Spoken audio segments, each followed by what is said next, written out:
안녕하세요. 뭔가 읽어주는 아저씨입니다. 자, 오늘 이 시간에도 뾰드르 미하일로비치 도스토옙스키의 죽음의 지배 기록 중에서 계속해서 성탄절 10번째 챕터인데요.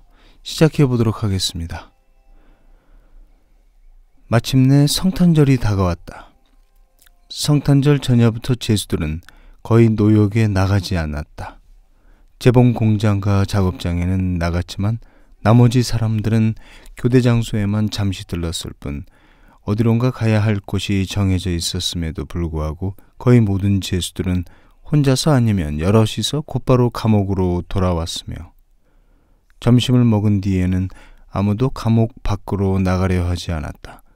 아침에도 대부분은 자기 일을 하러 나간 것이지 관청 일을 하려고 나간 것은 아니었다. 어떤 사람들은 술을 들여오거나 세수를 주문하느라 분주했고 어떤 사람들은 알고 있는 수다쟁이들을 만나러 가거나 성탄절에 맞추어 이전에 끝낸 일에 대한 빚을 거두러 다니기도 했다. 바클로신과 연극에 참가하는 사람들은 주로 장교들의 하녀인 몇몇 아는 사람들에게서 연극에 필요한 의상들을 빌리기 위하여 돌아다녔다. 다른 사람들은 남들이 안달을 하고 신경을 쓰는 것처럼 자기들도 안달이 나고 신경이 쓰인다는 표정으로 돌아다녔는데 예를 들어 몇 명은 어느 구석에서도 돈을 받을 곳이 없으면서도 마치 자기들도 역시 누구로부터 돈을 받아야 할 것처럼 생각하는 듯했다. 한마디로 모든 사람들은 마치 내일에 대한 어떤 변화와 예기치 않은 그 무엇을 기다리고 있는 듯했다. 저녁 무렵 죄수들의 부탁을 받고 시장에 갔던 상위 군인들이 갖가지 종류의 많은 식료품을 가지고 왔다. 쇠고기, 돼지새끼, 거위들도 있었다. 죄수들 중에 대부분은 1년 내내 자기의 몇 꽃배기가까지도 모으는 가장 검소하고 절약을 하는 사람들까지도 이런 날에는 인색하게 굴지 않고 충분하게 맛있는 음식을 먹는 것이 자기의 의무라고 생각하고 있었다. 법률에 의해 공식적으로 인정된 성탄절이야말로 죄수들에게는 참된 축제일이었다. 이날 죄수들은 노역에 나가지 않아도 되며 그런 날은 1년에 불과 3일밖에 없었다. 누가 알고 있겠는가? 마침내 그러한 날을 맞이하여 이렇듯 버려진 사람들의 마음속에서 얼마나 많은 추억들이 흔들거리고 있는지. 보통 사람들에게는 대제일이 어려서부터 기억 속에 선명히 아로새겨지게 마련이다. 이날은 힘든 노동으로부터의 휴식의 날이며 가족들이 모이는 날이기도 하다.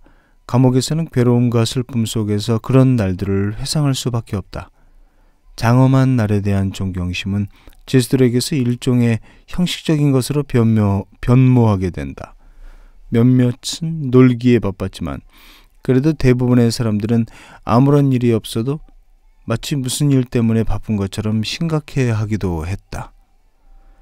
그러나 놀기에 바쁜 사람들도 마음 한구석에는 무엇인가 중요한 것을 담아두려고 애쓰기도 했다. 웃음은 금지되어 있는 것 같았다. 대개 기분이란 좀스러워지기도 하고 참지 못하고 초조해지기도 하지만 이 공통된 분위기를 파기한 사람은 모르고 그랬다손 치더라도 이렇듯 중요한 축제를 앞두고 불경스럽다고 해서 사람들에게 고함 소리를 듣거나 욕을 먹었으며 화를 돋우기도 하였다. 죄수들의 이러한 분위기는 두드러진 것이어서 어떤 때는 감동적이기까지 하였다. 이 대제일에 대한 선천적인 경건함을 제외하고라도 죄수들은 이 제일을 지킴으로써 자기가 모든 세계와 접하고 있으며 그래서 자기들은 결코 버림받은 사람도 죽어가는 사람도 빵 부스러기 같은 사람도 아니라는 것을 감옥에도 다른 사람들에게 있는 것과 같은 것이 있다는 것을 무의식적으로나마 느끼고 있었다. 그들은 이것이 자명하다고 이해하거나 느끼고 있었던 것이다. 아키미치도 축제를 열심히 준비하고 있었다. 그에게는 가족에 대한 아무런 추억이 없었다. 그는 고아로 남의 집에서 자랐으며 겨우 15이 되자마자 힘겨운 군복무를 시작해야 했기 때문이다. 그의 인생에는 어떤 특별한 기쁨도 있을 수 없었는데 그것은 그가 조금이라도 자기에게 주어진 임무에서 벗어나는 것을 두려워하면서 자기의 인생을 규칙적이며 단조롭게만 보내왔기 때문이다. 그렇다고 그가 특별히 종교적인 사람도 아니었다. 그것은 그의 단정한 품행이 그의 다른 모든 인간적인 품성과 특징과 모든 정열과 바람, 나쁜 것과 좋은 것들을 흡수하고 있는 것처럼 보였기 때문이다. 이 모든 것 때문에 그는 안달을 하거나 흥분하지도 않고 쓸데없는 우울한 추억으로 당황하지도 않은 채 일단 만들어진 이 영원한 의식과 의무를 수행하기 위해 필요한 조용하고 단정한 품행으로 축제일을 맞을 준비를 하고 있었던 것이다. 대체로 그는 생각을 많이 하는 것을 좋아하지 않았다. 사실의 의미는 결코 그의 내리를 자극하는 법이 없는 것 같았지만 일단 그에게 제시된 규칙은 성스러울 정도로 정확하게 수행하고 있었다. 만일 그에게 내일 아주 정반대되는 일을 하라고 한다면 그는 전날 그가 반대되는 일을 했던 것과 같은 공손함과 세심함을 가지고 그 일을 했을 것이다. 한 번, 일생에 오직 한 번, 그가 자기 생각대로 살아보려고 시도를 한 적이 있었다. 비록 징역에 처해지고 말았지만 말이다. 그에게 이러한 교훈은 무익한 것이 아니었다. 비록 숙명적으로 그는 자기가 어떤 죄를 지었는지 결코 이해할 수 없는 것 같았지만 대신 자기의 모험에서 구원의 계율을 얻게 되었다. 즉 결코 어떤 상황에서도 판단을 내리지 말라는 것이었다. 그것은 판단하는 것이 죄수들 사이에서 표현되고 있듯이 그의 생각으로 되는 일이 아니기 때문이다. 의식에 맹목스러울 정도로 충실했던 그는 죽을 채워 넣어 굽는 축제일용 돼지 새끼조차도 이것이 마치 언제나 사서 구울 수 있는 보통 돼지 새끼가 아니라 특별하게 축제일에 맞추어 나온 돼지 새끼인 양 미리부터 경건한 마음으로 바라보곤 했다. 아마도 그는 어려서부터 이날 식탁에서 돼지 새끼를 보는 데 익숙해 있었으므로 만일 이날 한 번이라도 돼지 새끼를 먹지 못한다면 자기의 의무를 수행하지 못한 것에 대한 양심의 가책이 평생 남아있을 것 같다는 생각이 들까봐 그런지 확신하건대 그는 이날을 위해서만은 돼지 새끼가 반드시 필요하다고 생각하는 것 같았다. 축제일까지 그는 자기의 낡은 웃옷과 바지를 입고 다녔다. 그런대로 손질은 되어 있는 옷들이지만 무척이나 낡아 있었다. 이미 넉 달 전에 배급을 해준 새 옷 한 벌은 자기의 괴짝 속에 조심스레 간수하고서는 축제일에 당당하게 그것을 새로 갈아입고 웃어 보이고 싶다는 생각에 지금은 손도 대지 않고 있다는 것을 이제서야 알게 되었다. 그는 정말로 그렇게 했던 것이다. 전날 밤부터 그는 새로운 옷을 꺼내어 놓고 유심히 바라보다가는 먼지를 털어내기도 하고 훅 불기도 하면서 손질을 하다가 그것을 입어보기도 했다. 이 한 벌의 옷은 그에게 꼭 들어맞았다. 모든 것은 더할 나위 없이 훌륭했으며 위에까지 모두 단추를 채울 수 있었으며 옷깃은 마분지로 만든 것처럼 턱 밑까지 높이 떠받치고 있었다. 허리 부분도 제복의 허리 부분과 비슷하게 만들어져 있어서 아낌아낌이 치는 만족스러운 듯이 희죽 웃으면서 이미 오래전부터 자기가 틈날 때마다 금태로 가장자리를 두른 작은 거울 조각 앞에서 제법 위엄 있게 한 바퀴 돌아보는 것이었다. 웃옷깃에 훅 하나만이 제자리에 달려있지 않은 것처럼 보였다. 이렇게 생각을 한 아낌아낌이 치는 그 훅을 다시 달려고 마음을 먹고서는 마침내 갈아 달고 다시 한번 입어보았다. 그는 아주 만족스러워 보였다. 그제서야 그는 모든 것을 이전처럼 놓고서 안도의 한숨을 쉬면서 내일까지 괴짝 속에 넣어 놓는 것이었다. 그는 머리도 만족스럽게 면도칼로 깎은 상태였지만 거울을 유심히 들여다보다가는 머리 한 구석이 고르지 못하다는 것을 발견하고서 그 눈에 걸리는 머리카락들을 형식대로 완전히 깎기 위해 지체 없이 소령에게로 달려갔다. 비록 내일 어느 누구도 아낌아끼미치를 검사하지 않는다 하더라도 단지 자기의 마음을 진정시키기 위하여 그러한 날을 위하여 자기의 모든 의무를 수행해야 하는 것처럼 머리를 밀었던 것이다. 단추와 견장과 단추구멍에 대한 경건함은 아주 어렸을 때부터 그의 마음에 논쟁의 여지가 없는 의무로 단단히 각인되어 있었으므로 그것은 그의 마음 속에서 제대로 된 사람이라면 도달할 수 있는 아름다움의 마지막 단계의 이미지처럼 나타나고 있었다. 모든 것을 다 고치고 나서 그는 이 옥사의 최고참으로서 건초를 들여오는 것은 이를 지시하기도 하고 그것을 마룻바닥에 까는 것을 신중히 지켜보기도 하였다. 다른 옥사에서도 사정은 마찬가지였다. 왜 그런지는 모르겠으나 성탄절이 되면 우리는 옥사마다 건초를 뿌리곤 했다. 이어서 자기의 모든 일을 마친 아키미치는 기도를 드린 다음 자기의 침상에 누워서 가능하면 아침 일찍 일어나려고 어린아이처럼 평온하게 잠을 청하는 것이었다. 다른 모든 제수들도 그렇게 했다. 다른 옥사에서도 보통 때보다 아주 일찍 잠자리에 드는 것이었다. 일상적인 저녁일도 제쳐놓았고 마이단도 없었다. 모두들 내일 아침을 기다리고 있었다. 드디어 그날 아침이 되었다. 아침 일찍 아직 어슴 새벽인데도 북소리가 들리자마자 옥사의 문이 열리고 제수들의 술을 세르고 들여온 당직 하사관도 그들 모두에게 성탄절을 축하했다. 제수들도 마찬가지로 그에게 공손하고 부드럽게 대답을 했다. 아키미치뿐만 아니라 자기의 거위와 돼지 새끼를 치사장에 가지고 있던 많은 사람들은 서둘러 기도를 마치고 나서 그것이 어떻게 되었고 잘 구워졌는지 또 어디에 무엇이 있는지 등등을 성급하게 보러 가는 것이었다. 우리 옥사의 눈과 얼음이 쌓여있는 작은 창문으로는 어둠을 통해 어슴 새벽부터 짚인 선명한 불길이 두 군데 치사장의 6가마에서 타오르는 것을 볼 수가 있었다.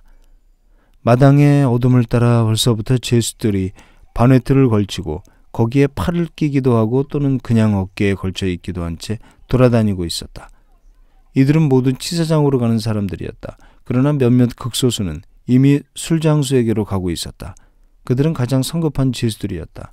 사람들은 대체로 모두 예의 바르고 온순하게 처신했으며 웬일인지 여느 때와는 다르게 격식을 차리고 있었다. 일상적인 욕설도 말다툼 소리도 들리지 않았다. 모든 사람들이 이 위대한 날 대제일을 이해하고 있었다. 자기가 아는 사람들에게 축하를 하려고 다른 옥사로 가는 사람들도 있었다. 어떤 우정과 같은 것이 나타나고 있었다. 말이 나온 김에 하는 말이지만 제수들 사이에서 우정 같은 것은 거의 찾아볼 수가 없었다. 나는 일반적인 것을 말하는 것이 아니라 어떤 제수가 다른 제수와 우정을 맺는 개인적인 것을 말하는 것이다. 죄송합니다. 자꾸 틀리네요. 이 같은 것은 감옥에서 거의 찾아볼 수 없다는 것. 이것이 바로 현저한 특징이다. 자유세계에서는 그런 일이 있을 수 없지만 말이다. 이곳에서는 대개 모든 사람들이 남과 교제를 할 때면 냉담해지고 메마르곤 하는데 아주 드문 예를 제외한다면 이러한 것은 형식적이고 일정하게 정해진 분위기를 갖게 마련이다. 나도 옥사에서 나갔다. 조금씩 동이 트기 시작했다. 별들이 사라지기 시작했고 서리 같은 가느다란 수증기가 위로 피어오르고 있었다. 치사장의 굴뚝에서 연기가 기둥처럼 솟아오르고 있었다. 나와 마주친 몇몇 제수들도 자기들이 먼저 기꺼이 공손하게 성탄절 축하 인사를 했다. 나도 축하를 했고 같은 식으로 대답을 했다. 그들 중에는 지금까지 한 달 내내 나와 한마디도 나누지 않던 사람들도 있었다. 양털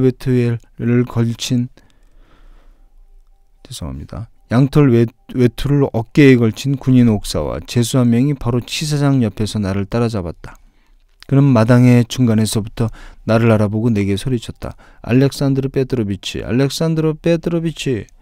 그는 치사장으로 서둘러 달려왔다. 나는 멈춰서서 그를 기다렸다.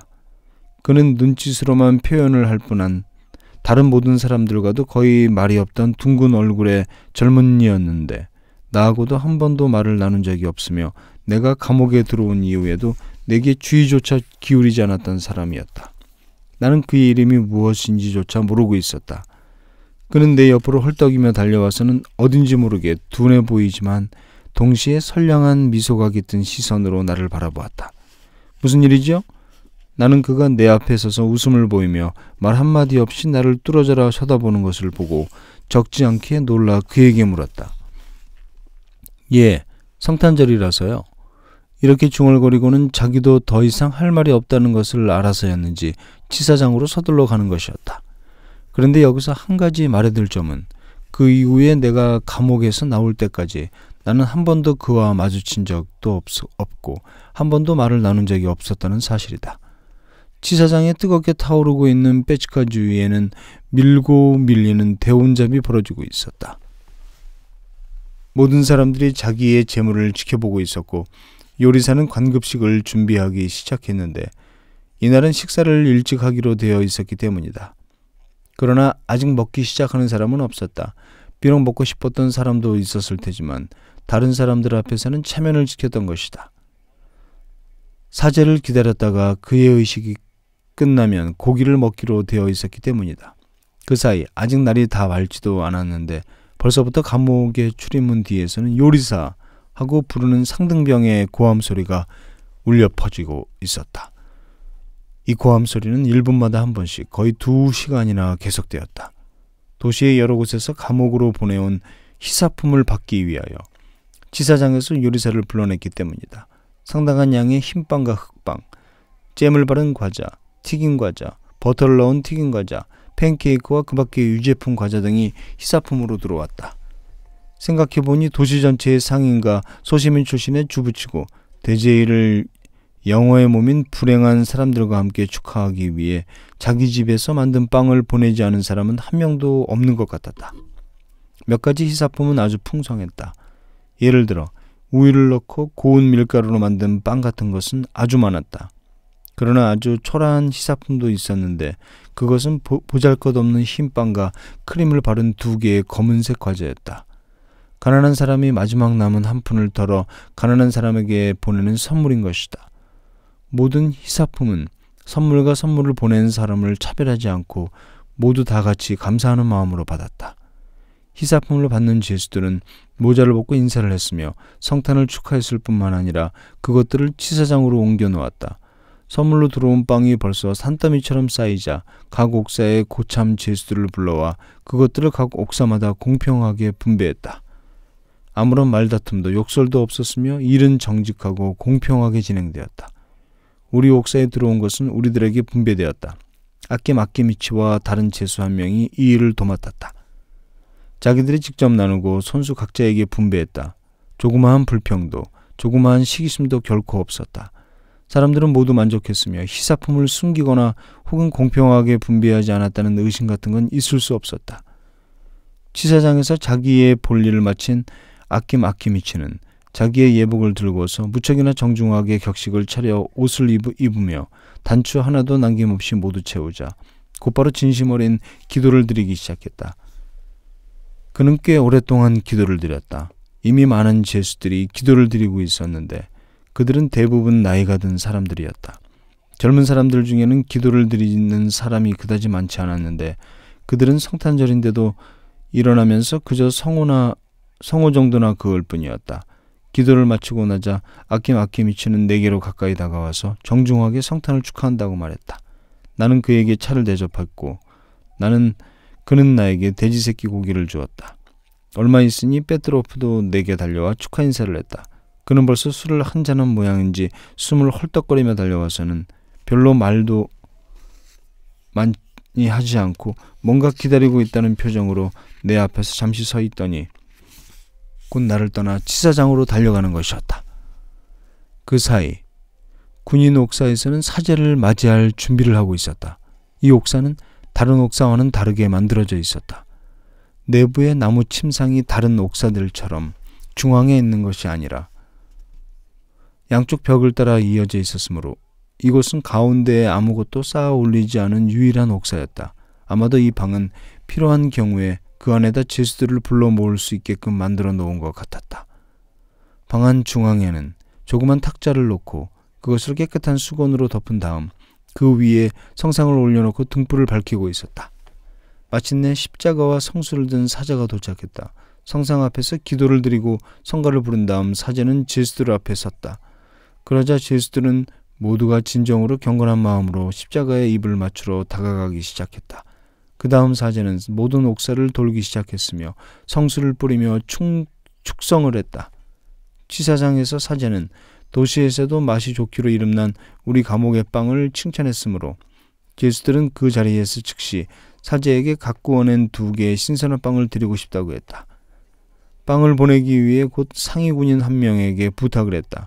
죄수들은 십자가를 처음 맞이했을 때와 같이 경건한 마음으로 배웅했으며 거의 때를 맞춰 소령과 사령관도 도착했다. 죄수들은 사령관을 사랑했으며 존경까지 했다. 사령관은 소령의 수행을 받으며 모든 옥사를 돌면서 만나는 죄수들에게마다 성탄을 축하했고 취사장에 들어가서는 감옥에서 만든 양배추 수프를 맛보기도 했다. 양배추 수프는 훌륭했으며 이날을 위해 죄수들 각자에게는 거의 한 푼뜨나 되는 쇠고기가 배급되었다.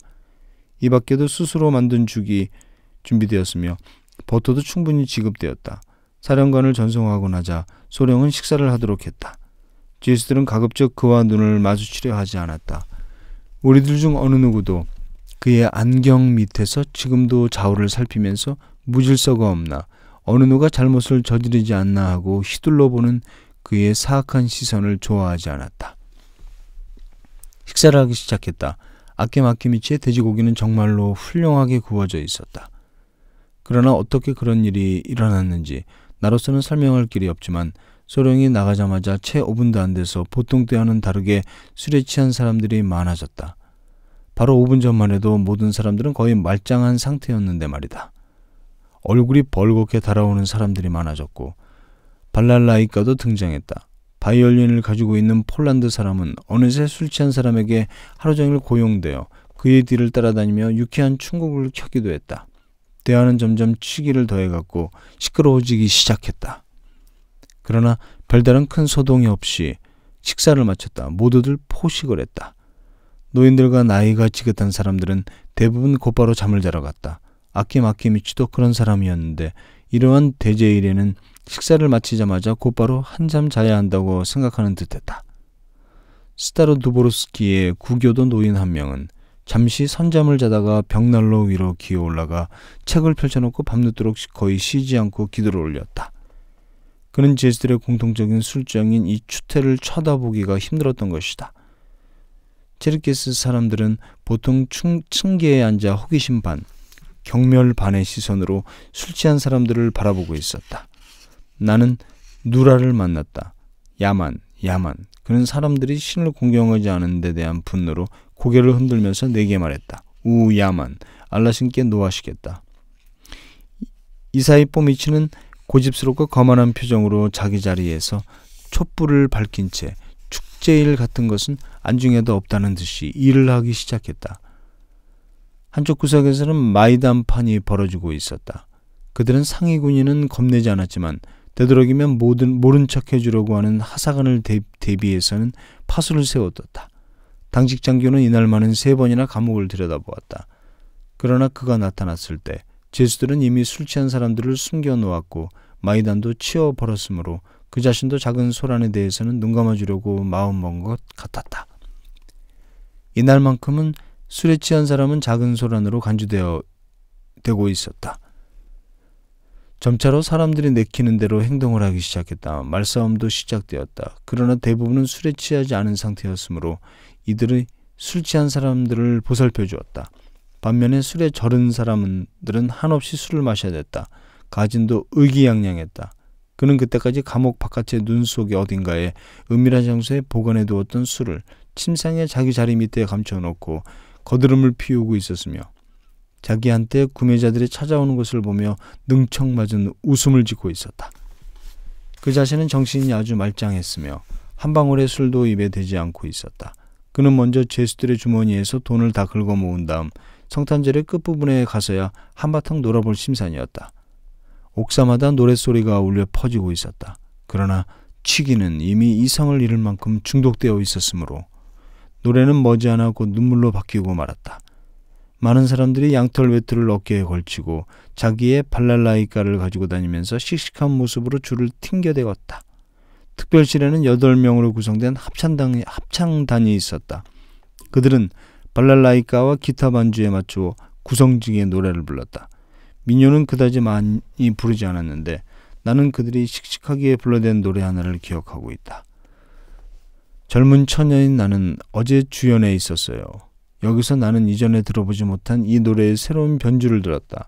노래 끝에는 몇 소절이 첨가되어 있었다. 젊은 처녀인 나는 집안을 치우고 수저를 씻다가 개순물을 야채수프에 엎지르고 말았네. 문선줄을 잘라내어 만두를 구웠네. 우리 모두가 알고 있어서 제수들의 노래라고 불리던 노래를 특히 많이 불렀다. 그 노래 중에 하나는 전에는 이라는 노래로 바깥 세상에서는 귀족처럼 재미있게 살던 사람이 지금은 감옥에 들어와 있다는 것을 묘사한 웃기는 노래였다. 이렇게 묘사되어 있다.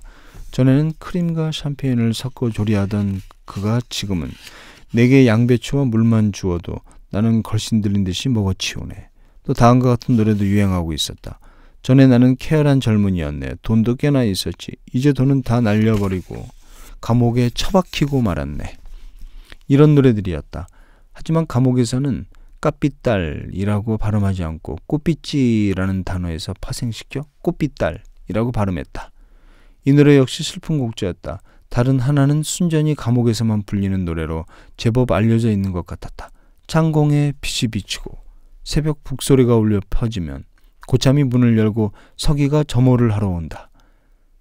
벽에 가려 아무도 우리가 여기서 어떻게 살고 있는지 보질 못하나 천상의 창조주 하나님이 우리와 함께 하시니 우리는 여기서도 죽지 않으리. 다른 노래도 역시 구슬펐지만 아름다운 가락이었다. 아마도 어떤 유형수가 지은 것이었겠지만 가사는 유치하고 글자가 틀린 곳이 많았다. 그중 몇 행을 나는 지금도 기억하고 있다. 내가 태어난 고향을 내 두 눈은 보지 못하리. 무모한 고통을 이제 나는 영원히 받을 운명. 지붕에서 올빼미가 울어 숲을 따라 메아리치니 내 가슴은 슬픔에 잠겨있고 나 더 이상 그곳에 가지 못하리. 이 노래는 자주 불렸지만 합창이 아니라 독창이었다. 언젠가 산책 시간에 누군가가 옥사의 층계에 앉아 손으로 턱을 괴고 생각에 잠겨 높은 가성으로 이 노래를 부른 적이 있다. 이 노래를 들으면 왠지 가슴이 미어질 것 같았다.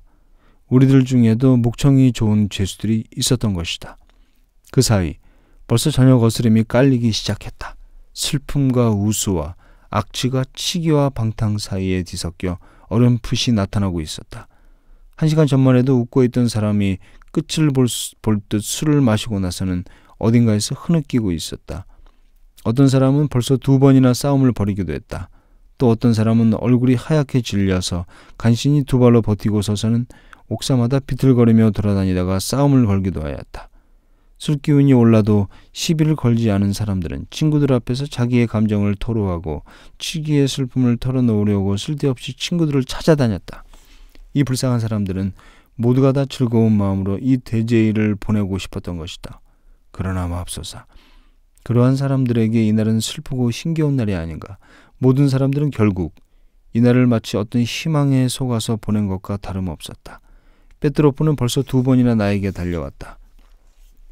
그가 하루 종일 마신 술이라고 해봐야 너무도 조금이라서 거의 마시지 않은 것과 같았다. 그러나 그는 마지막 순간까지 무엇인가 예기치 않았던 축제 기분이 나게 하는 즐거운 일이 반드시 일어날 것처럼 뭔가를 기다리고 있었다. 비록 그가 그런 내색을 하지는 않았지만 그의 눈을 보면 알 수 있었다. 그는 이 옥사에서 저 옥사로 필요한 기색도 없이 옮겨 다녔다. 그러나 정신이 나가버린 치기와 술에 취한 쓸데없는 욕설 이외에도 어떤 특별한 일도 일어나지 않았고 눈에 띄지도 않았다. 시로트킨도 빨간색의 새 루바시카를 깔끔하고 단정하게 차려입고서 옥사마다 돌아다니고 있었고 역시 무엇인가를 차분하고 순진하게 기다리고 있는 듯했다. 감옥 안은 조금씩 혐오스러워지고 참을 수 없게 되었다. 물론 우스운 일도 많이 있었지만 나는 왠지인지 슬퍼져서 그들 모두가 안쓰러웠으며 그들 사이에 있다는 것이 괴롭고 답답했다. 저쪽에서는 2명의 죄수가 누가 한턱을 내야 한다며 다투고 있었다. 그들은 이미 오랫동안 다투고 있어서 마치 싸우고 있는 듯이 보였다. 특히 한 죄수는 다른 죄수에게 오랜 원한을 가지고 있는 것 같았다. 그는 푸념을 늘어놓으면서 잘 돌아가지도 않는 혓바닥으로 그 사람이 공정치 못한 행동을 했음을 증명하라고 애썼다. 어떤 반회틀을 팔았다느니 작년 사육제 기간에 돈을 숨겼다느니 하는 것들이었다. 이외에도 어떤 일들이 또 있었다. 비난을 퍼붓고 있던 사람은 키가 크고 건장한 젊은이로 살이 분별도 있고 온순한 사람이었지만 술에 취하기만 하면 자기의 괴로움을 털어놓기 위하여 누군가에게 귀찮게 매달렸다. 그가 욕설을 퍼붓고 불평을 해대는 것은 그 다음에 상대방과 더 친해지려는 바람에서인 것 같았다. 상대방은 건강하고 땅딸막한 작은 키에 얼굴이 둥근 교활하고 노회한 사람이었다. 그는 아마도 자기 동료보다 술을 많이 마신 것 같았지만 그다지 취해 있지는 않았다. 그는 개성이 있고 소문난 부자로 웬일인지 지금은 화를 잘 내는 자기의 친구를 거스르지 않는 것이 상책이라고 생각했는지 그를 데리고 술장수에게로 갔다. 그 친구는 그가 당연히 자기를 데리고 가야 한다고 주장했던 것이다. 만일 네가 정직한 사람이면 말이다 라고 말하며 술장수는 술을 달라고 하는 사람에게는 약간의 경의를 표했지만 화를 잘 내는 친구에게는 경멸의 빛을 보이며 술잔을 꺼내 술을 따랐다. 그것은 이 사람이 자기의 돈으로 마시는 것이 아니라 남의 대접을 받는 것이어서 더욱 그랬다. 아니야, 스초프가. 이건 당연한 거야. 화를 잘 내는 친구가 자기에게 술을 낸 사람을 바라보면서 말했다. 넌 나한테 빚을 졌으니 말이야. 난 너하고 공연히 말싸움하고 싶지 않아. 스포츠카가 말했다. 아니야, 스초프가. 넌 지금 거짓말하고 있어. 첫 번째 사람이 술 장수에게 술을 받으며 우겼다. 왜냐하면 너는 내게 빚을 지고 있다고. 양심도 없고 너는 두 눈도 너 것이 아니야. 모두가 빌린 거라고. 이 비열한 녀석아. 스초프가. 내 놈에게는 비열한 놈이라는 말밖에 할 수가 없어. 그런데 뭘 그렇게 흐느끼고 있는 거야. 술이 엎질러졌잖아. 따라줬으면 마셔야 할 게 아니야. 술장수가 화를 잘 내는 친구에게 소리를 질렀다. 네 앞에서 내일까지 서 있을 수는 없어. 그래, 마시지. 떠들지 마. 성탄을 축하해. 스제판 도로페이치. 손에 술잔을 받쳐들고서 30분 전만 해도 자기가 비열한 놈이라고 불렸던 스초프가에게 예절 바르게 고개를 조금 꾸벅꾸벅거리며 말했다. 죄송합니다. 부디 100년 장수하게나. 여태 살아온 것은 계산에 넣지 말고. 그는 훌쩍 다 마시고 컥 하더니 입을 닦았다. 전에는 나도 무척이나 마셔댔지. 그가 심각한 표정을 지으며 누구 특정한 사람이 아니라 거기 있는 사람들 모두가 들으라는 듯이 말했다. 하지만 이제는 나도 나이가 들어서 말이야. 고마워, 스제판 도로페이치. 천만에. 그런데 스초프가 계속해서 모든 걸 좀 말해야겠어. 내 놈이 진짜 비열한 놈으로 내 앞에 나타난 것 말고도 나는 한 말씀 더 해야겠다 이 말이야. 이 쥐정뱅이 놈아. 바로 내가 말하던 참이다. 스초프가가 더 이상 참지 못하고 말했다. 자, 내 말을 똑바로 듣고 잘 생각해봐. 내 놈에게 이 세상의 절반을 주겠다. 세상의 절반은 네가, 나머지 절반은 내가 갖는 거다. 꺼져. 더 이상 내 놈을 만나지 않을 테다. 지긋지긋해. 그렇게 하고선 돈을 갚지 않으려고? 너한테 무슨 줄 돈이 아직도 있다고 그러는 거야. 이 술꾼아. 에이, 다른 세상에서는 내 놈이 돈을 직접 갚으러 와도 받지 않을 거다. 내 돈은 일하고 땀을 흘려가며 굳은 살까지 박히면서 번 돈이다. 다른 세상에서 내 놈은 내 옷꽃배이가 때문에 후회하고 말 거다. 어서 꺼져. 무엇 때문에 떼미는 거야? 가만히 있어. 가. 어서 가. 이 비열한 놈. 탈옥수 같은 놈. 또다시 욕설이 오갔으며 대접을 하기 전보다 훨씬 심했다. 침상 위에는 2명의 동료들이 떨어져 앉아 있었다. 한 명은 키가 크고 건장하며 뚱뚱한 진짜 도살꾼이었다. 그의 얼굴은 불그리스레했다. 무척이나 감동을 한 까닭인지 그는 곧 울 것만 같았다. 다른 한 명은 나약하고 가날폈으며 마른 데다가 콧물이라도 흘릴 것 같은 매부리 코에 땅바닥을 향하고 있는 돼지의 작은 눈을 가진 사람이었다. 이 사람은 요령도 있고 교육도 받은 사람이었다.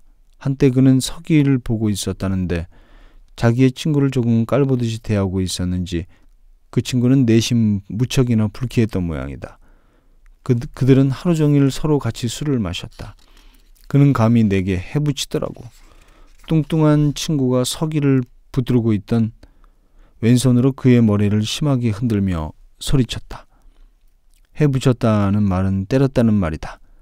하사관 출신의 뚱뚱한 친구는 호리호리한 자기 친구를 내심 부러워하고 있었는데 이 두 사람은 서로 주거니 받거니 세련된 말을 뽐내고 있었다. 내 자네한테 말하지만 자네도 옳지 않아.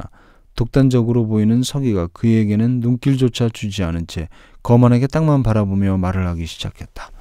일단은 너무 길어서 여기까지 성탄절 부분을 읽어보도록 하겠습니다. 지금까지 뭔가 읽어주는 아저씨였습니다. 감사합니다.